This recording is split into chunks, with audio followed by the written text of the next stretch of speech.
Bonjour à tous, bienvenue sur le plateau de Vitamine B. Heureux de savoir que vous êtes derrière votre écran pour suivre nos émissions. Une émission où on parle de la foi et de la vie avec Dieu. Mon invité du jour, c'est Annette Courvoisier. Bienvenue Annette. Merci. C'est une joie de t'accueillir ici. C'est une joie d'être parmi vous aussi. Voilà. Ta vie, ça a été d'être missionnaire. Voilà. C'est pas courant finalement. Non, c'est spécial. Ouais. C'est spécial. Quoiqu'il y a quelques années, bien quelques années, Oui. c'était quand même plus courant. Voilà. Mais tu as rencontré d'autres missionnaires, évidemment, sur le terrain, beaucoup. Bien sûr, beaucoup. Ouais. Il y en avait beaucoup dans les pays où tu te trouvais? Il y avait des bonnes équipes, enfin, beaucoup. Je dirais pas, en Angola, on était quand même une petite équipe. Voilà. Mais c'est parce qu'ils ne nous donnaient pas non plus beaucoup de visas. Voilà, c'est ça. Il n'y avait pas eu beaucoup de visas. Avec une petite équipe, vous pouviez faire vraiment une différence. Oui.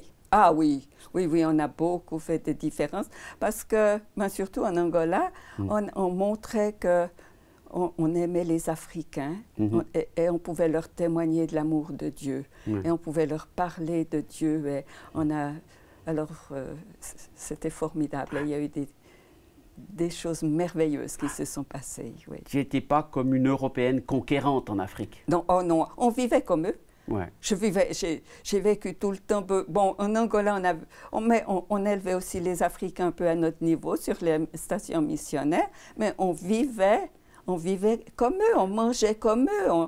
Et ils venaient à notre table et ils voyaient qu'on mangeait exactement comme nous, comme eux. Et puis quand ils arrivaient par hasard au milieu du repas, ils voyaient que c'était la même chose qu'eux. Donc il n'y avait pas une attitude de supériorité, vous étiez là pour les servir. Et puis quand je suis arrivée et que j'étais très jeune, les jeunes ne sont pas respectés. À la fin de mon ministère, alors là, ils me respectaient comme... Mais ça, c'était pas parce que j'étais blanche, mais ils me respectaient parce que j'étais âgée. Voilà, c'est la culture africaine qui fait ça. Ah oui, tout à fait. Voilà. Puis, quelles expériences tu as vécues avec des missionnaires ou des Africains, finalement, particulièrement? Beaucoup, hein? Beaucoup, beaucoup. Ouais. Qu'est-ce que je pourrais vous dire? Une très belle expérience que j'ai vécue avec des Africains. Oui. C'était au Sénégal. Et on allait dans les villages et on faisait des cliniques mobiles parmi les gens. Il y avait des besoins. Il y avait des grands besoins parce qu'il n'y avait pas d'aide. C'est ça, c'est ça. Et puis, voilà. Et puis, on était là, on enseignait la santé, et puis en même temps, on parlait de l'amour de Dieu, et puis on pesait les enfants. Et on avait dans ce village, on avait un enfant qui était tellement mal, tellement mal. Tu l'avais vu tout de suite, évidemment. Bon, bien sûr, on voyait, et chaque mois, il était plus maigre, et plus maigre, et plus maigre. Et un mois, je me suis dit, bon, je ne le reverrai plus, il va mourir. Et le mois d'après, surprise! Il va bien, enfin, beaucoup mieux. Oui. Je dis rien, je suis contente. Puis le mois d'après, il va encore mieux. Alors là, je demande à la maman, mais qu'est-ce que tu as fait? Et puis elle m'a expliqué.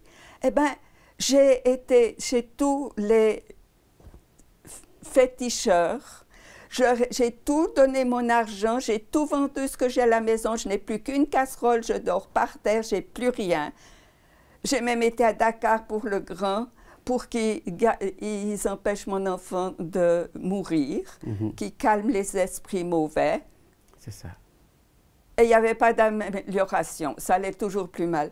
Puis comme je n'avais plus rien donné, je me suis dit, la seule solution, c'est de faire ce que la Blanche m'a dit. C'était ce que tu leur avais enseigné. Ce que je leur avais enseigné. Au niveau biblique. Et elle a réalisé qu'il fallait donner à manger à l'enfant ceci, cela, etc. Elle avait fait. Et qu'en fait, s'il était malnutri et qu'il était malade, ce n'était pas la faute des esprits, mais c'était parce qu'il fallait lui donner la bonne nourriture. Voilà. Et le mois d'après, il était encore mieux. Et je lui ai demandé de parler aux autres femmes. Dans les villages, de toute façon, en Afrique, tout le monde se connaît. Mais je voulais qu'elle rende témoignage. Eh bien, 2 mois plus tard ou 3 mois plus tard, on n'avait plus un seul enfant malnutri dans ce village-là. C'était quelque chose de formidable. Donc, tu voyais vraiment du fruit à ton travail. Ah oui, je voyais du fruit à mon travail. C'est ce qui t'a encouragé à persévérer, à continuer, j'imagine. Voilà.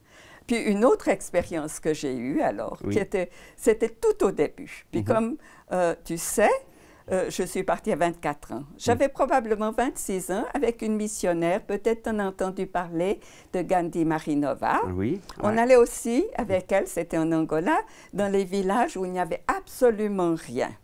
Mais à part, il y avait des églises, mais il n'y avait pas de travail médical. Et avec Gandhi, on faisait aussi des cliniques. Dans les églises? Dans les églises. Ben, oui. Enfin, on était sous un arbre. Oui, c'est ça. Sous un arbre. Mais le pasteur, ou bien, qu'est-ce que je te dis? Ben, déjà, alors, tu me demandais des fois, j'ai fait des petites erreurs. Ben oui. Ben, une fois, j'ai une femme enceinte, j'ai vu qu'elle était enceinte. Elle me dit, j'ai mal au dos.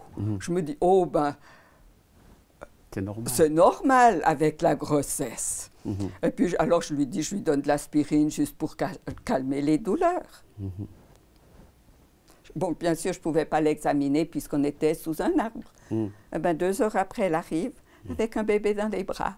C'était les douleurs d'accouchement. Ah oui, c'était vraiment sérieux. C'était sérieux. Ouais. Mais aussi l'histoire qui m'a beaucoup, beaucoup touchée. C'était le pasteur qui, alors quand il me présentait, il me disait, mais cette missionnaire, elle est tellement jeune, mais elle est tellement jeune, elle pourrait être ma fille. Et puis une fois, j'étais invitée dans sa famille sans Gandhi. Je ne sais plus pour quelle raison, j'étais seule sans elle. Et puis, comme à l'africaine, ils m'ont servi une assiette complètement pleine. Et puis après, ils ont servi les autres. Puis le petit était à côté de moi. Quand c'est arrivé à lui, on lui a juste mis un petit peu, puis il dit « Plus, j'ai faim ». Puis la maman dit « Mais tu vois, la marmite, elle est vide, il n'y a plus rien. Puis moi, spontanément, j'ai pris avec ma cuillère de ma tasse, puis je lui ai donné. Puis tout le monde « Non, non !» Ils étaient choqués. Ils étaient choqués. Parce qu'une blanche qui fait ça, c'est pas normal. C'est pas normal. L'invité non plus. Hein. L'invité qui fait ça. Même je lui ai dit, mais je peux le faire, c'est mon frère. Puisqu'il m'appelle que sa fille, ben c'est mon frère. Ils sont restés paf. Il faut comprendre. On était dans la guerre d'indépendance. C'était difficile, la situation. Donc, entre les Noirs et les Blancs, c'était pas si facile. Et puis depuis se dire, ben oui, mais je fais partie de votre famille, de me mettre à leur hauteur. C'était extraordinaire. Ça a eu vraiment un impact sur cette famille et sur les gens. Oui, mais 3 ou 4 ans plus tard, c'était toujours la guerre. Enfin, c'était la guerre. La première fois, c'était pas vraiment encore la guerre. Eh bien, j'ai été volée. Il y a quelqu'un qui est entré dans ma maison, dans notre maison, qui a volé tout mon argent. Il croyait trouver l'argent du dispensaire, mais je l'avais changé de place le soir même. Il entre dans ma maison, il a trouvé tout mon argent, il m'a pris tout mon argent. Eh bien, quand ce pasteur a appris qu'on m'avait volé tout mon argent, il m'a donné 1 mois de salaire pour me consoler et compenser l'argent que j'avais perdu.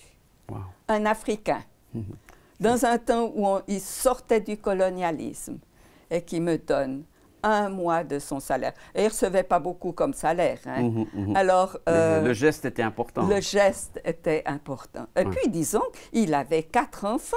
Il fallait les nourrir. Il avait une femme. Il n'était pas seul. C'est ça. Eh bien, moi, ça m'a touché. C'est quelque chose qui restera toujours dans ma vie.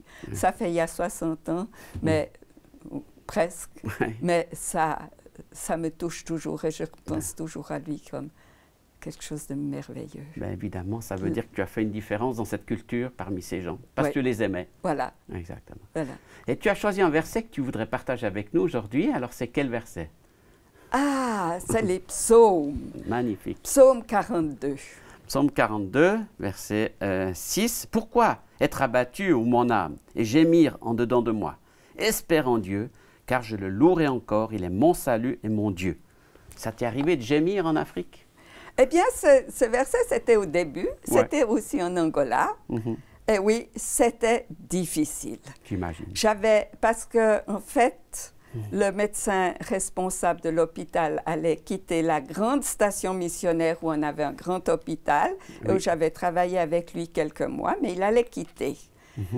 Et moi, j'espérais qu'ils allaient me déplacer dans un petit hôpital et ne pas rester la grande responsable de ce... Comme je vous ai dit, j'étais très jeune. Oui. Et je me suis dit, ça va être horrible de travailler dans cette situation-là, même qu'il y aurait un médecin, mais je savais que ça n'allait pas être facile avec ce médecin. Pour la petite histoire, c'est qu'il voulait m'épouser. Et je n'avais pas accepté. Voilà.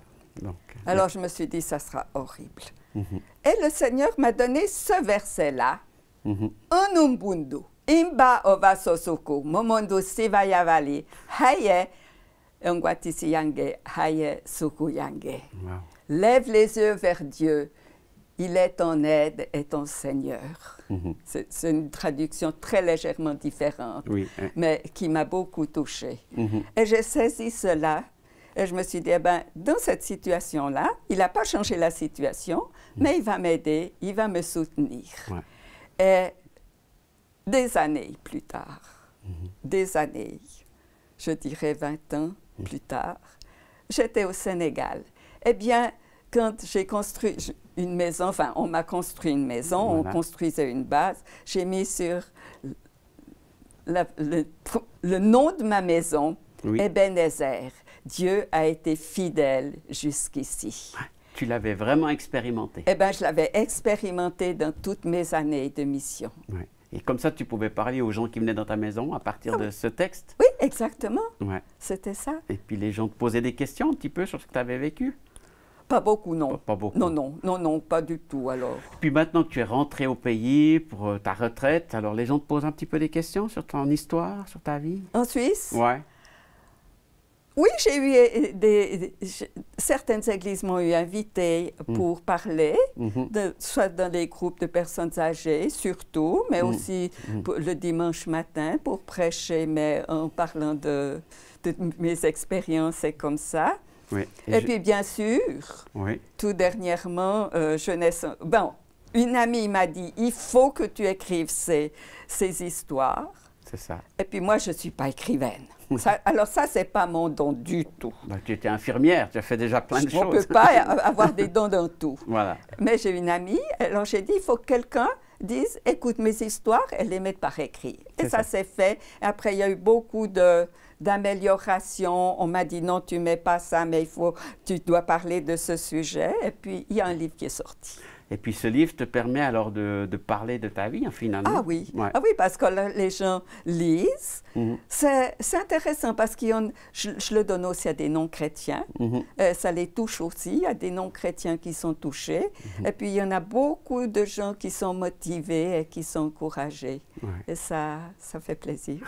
Parce que finalement, c'est toute ta vie qu'il y a là-dedans. Oui, pratiquement toute. Oui. Les belles comme les plus difficiles expériences. Oui, c'est vrai. Et je parle de cette expérience aussi, où c'était difficile. Je parle de certaines expériences difficiles. Donc, tu dirais à quelqu'un qui ne connaît pas Dieu, à la vie avec Dieu, c'est pas toujours facile?